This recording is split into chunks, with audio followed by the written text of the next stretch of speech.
Message বঙ্গে তোমাদের আবারও স্বাগত জানাই। অনেক দিন পর একটা নতুন ভিডিও নিয়ে চলে এসেছি। সকাল সকাল স্নান করে চলে আসলাম। এখন আমি যাব ছাদে, কতগুলো কাচাকাচি করেছিলাম সেগুলো সব মেলতে হবে।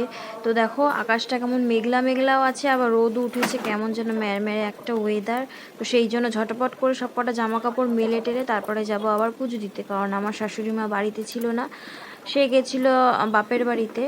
তো সেই জন্য সেই দিনটা আমার খুব চাপের ছিল, তো তাই জন্য তাড়াতাড়ি করে সব কাজবাজগুলো করছিলাম, কারণ পুজো দিতে হবে, সকালে টিফিন করতে হবে, দুপুরে রান্নাও করতে হবে। সেই জন্যই মানে খুব লেটও হয়ে যাচ্ছিলো। এদিকে সকাল সকাল উঠলেও না টাইমের সাথে কুলিয়ে পারি না। যাই হোক, পুজো টুজো দিয়ে এদিকে চলে এসেছি মাছ নিয়ে, মাছ ধুতে। মাছ কেটেই নিয়ে এসেছিলো, যেহেতু আমার বর বাজার থেকে জানে আমি মাছ কাটতে পারি না, সেই জন্য মাছ কেটেই নিয়ে আসে, যখনই আনে মাছ কেটেই আনে।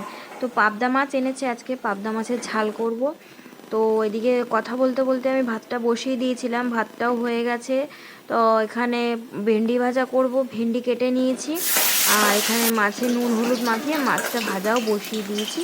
তো এইদিকে দেখো দুই দিকে দুটো গ্যাস আমি জ্বালিয়ে দিয়েছি, কারণ দেরি হয়ে যাচ্ছে, অনেক অনেক বেলা হয়ে গেছে। তো সেই জন্য ঝটাপট করে দুই দিকে, একদিকে ভেন্ডি ভাজা একদিকে মাছ আমি বসিয়ে দিয়েছি।